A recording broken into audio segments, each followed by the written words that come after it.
राजेश खन्ना का ऐसा स्टारडम कि लोग भगवान मानने लगे। भिखारी इनके नाम पर भीख मांगते थे। बीमार पड़े तो पूरा हॉस्पिटल बुक कर दिया जाता था।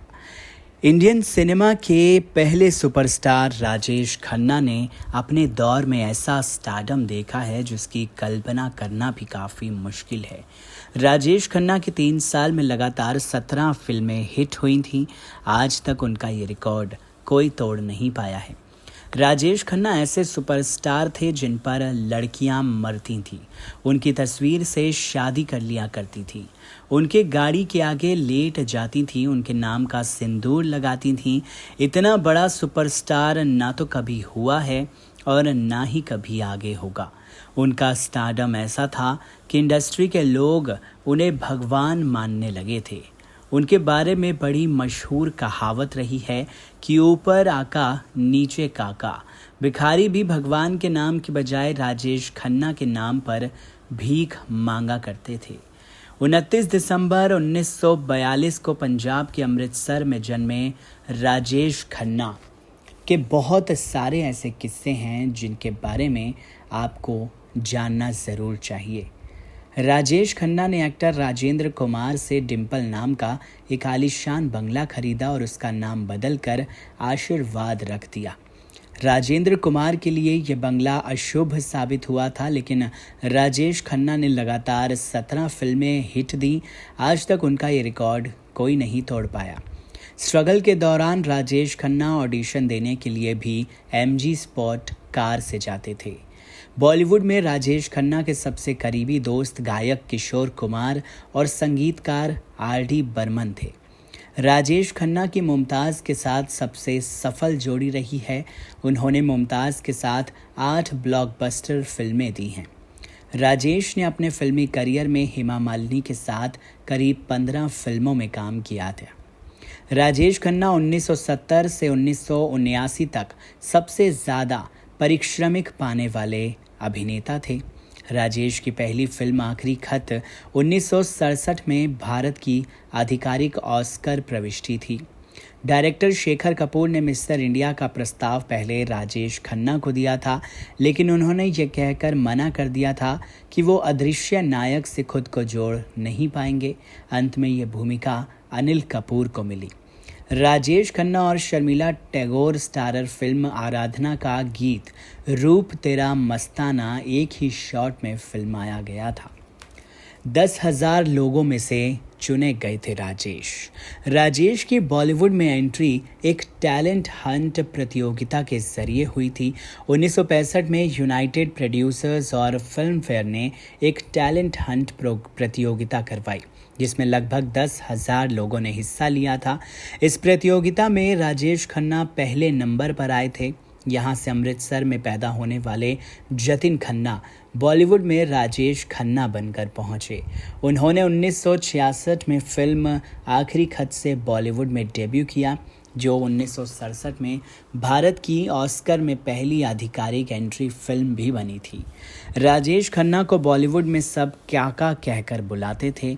एक इंटरव्यू के दौरान खुद राजेश खन्ना ने इस बात का खुलासा किया था कि उनका नाम आखिर काका कैसे पड़ा।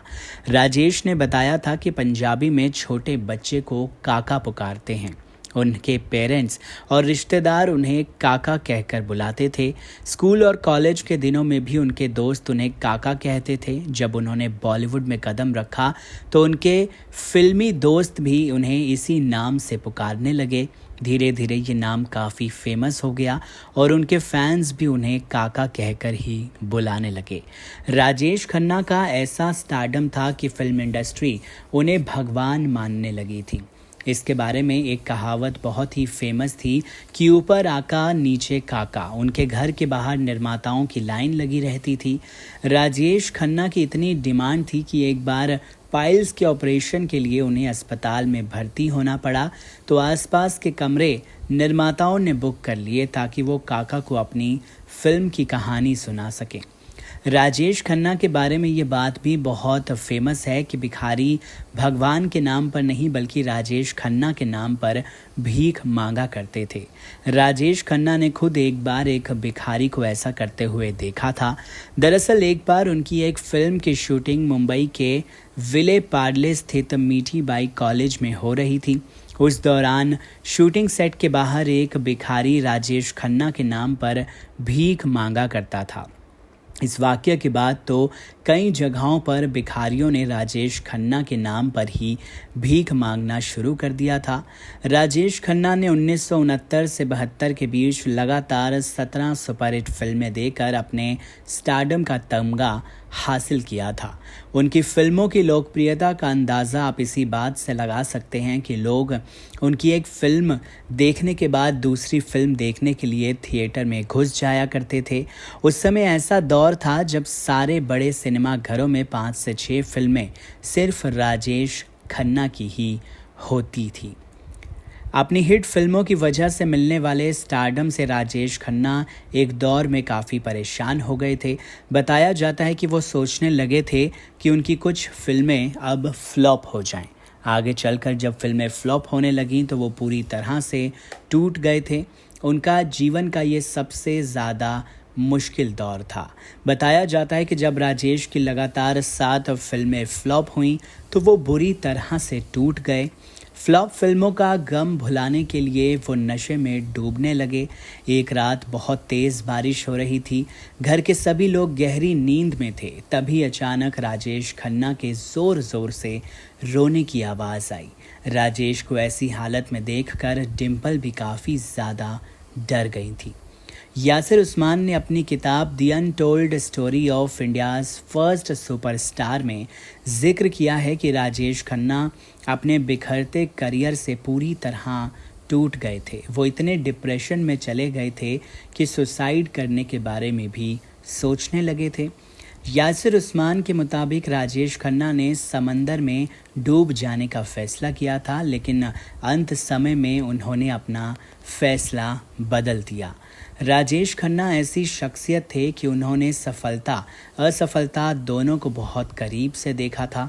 उन्होंने जीवन के हर पल को खूब जिया, अपने गम में भी मजबूती के साथ खड़े रहे और ये साबित कर दिया कि आनंद मरते नहीं। राजेश ने ज़्यादातर ऐसी फिल्मों में काम किया जिनमें ज़िंदगी और रिश्तों की बात की गई हो।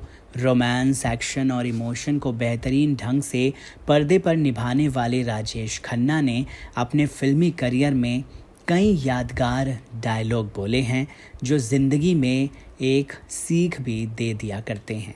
प्रोड्यूसर्स डायरेक्टर सिद्धार्थ नागर ने राजेश खन्ना से जुड़ी कुछ खास यादें शेयर करते हुए एक बार कहा था, काका के साथ मेरा बड़ा ही आत्मीय संबंध था। मैं उनको जहां पना और वो मुझे सलीम कहते थे। एक बार दूरदर्शन के नए शो के लिए मीटिंग करने गया था। मुझे बताया गया था कि कुछ बड़ा प्लान करो। मेरे मुंह से ऐसे ही निकल गया कि राजेश खन्ना और शर्मिला टैगोर को लेकर सीरियल बनाऊं। उस समय वहां के जो डायरेक्टर थे अपनी कुर्सी से खड़े हो गए। बोले कि आखिर क्यों मजाक करने आए हो। मैं 22 साल की उम्र में ही प्रोड्यूसर डायरेक्टर बन गया था।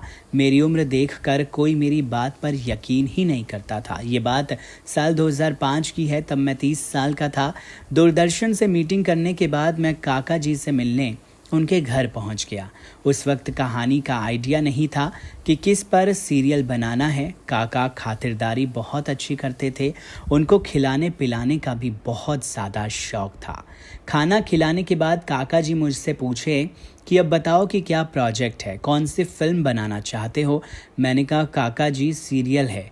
काका ने मुझे फिल्म बनाने का सुझाव दिया। बोले कि बहुत सीरियल बना लिए, अब फिल्म बनाओ। मैंने कहा कि काका जी अभी तो सीरियल ही है, उसी के लिए ही आया हूँ। इस पर वो काफ़ी देर तक मुझे देखते रहे।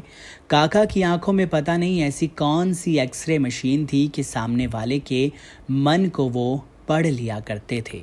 वो बहुत ही इमोशनल इंसान थे। समझ गए कि मेरे मन में आखिर क्या चल रहा है। सामने से खुद ही मुझसे पूछे कि अच्छा बता क्या कहानी है। मैंने कहा कि कहानी तो अभी कुछ नहीं पता, अभी लिफ्ट में आते वक्त रघुकुल रीत सदा चली आई टाइटल ध्यान में आया है। टाइटल सुनते ही वो तुरंत काम करने के लिए तैयार हो गए। पहले दिन काका शूटिंग पर आए तो सभी कलाकारों से खुद अपना परिचय दे रहे थे। कह रहे थे, hello, I am Rajesh Khanna, I am new artist in television. सबसे खुद मिलकर सबकी झिझक मिटा दी। जब पहला शॉट लिया तो एक्शन के बाद कट करना भूल गया। काका ने खुद ही कट बोला और देखा कि मेरी आंखों से आंसू बह रहे थे। उस समय काका का काम देखकर मैं काफ़ी ज़्यादा भावुक हो गया था। मुझे अपने घर पर कभी भी बुला लेते थे। एक बार दोपहर में उनकी बालकनी में बैठा था। काका बोले कि लोग मेरा मजाक उड़ाते हैं कि जब मैं यहाँ से खड़ा होकर समंदर देखता हूँ तो समझते हैं कि मैं अपने फैंस को ढूंढ रहा हूँ। देखना, जब मैं नहीं रहूँगा तब सड़क पर जगह खाली नहीं रहेगी। जब वो नहीं रहे तो उस भीड़ को देखकर मेरे कानों में उनकी कही हुई बातें गूंज रही थी। 18 जुलाई 2012 को काका ने दुनिया को अलविदा कह दिया, लेकिन ऐसा लगता है कि आज भी वो हमारे आसपास ही हैं। उनके अंतिम संस्कार में करीब 10 लाख लोग शामिल हुए थे। स्टारडम उनका ऐसा ही था। बहरहाल, इस दिलचस्प किस्से को लेकर आप क्या कहेंगे, कमेंट सेक्शन में ज़रूर बताइए।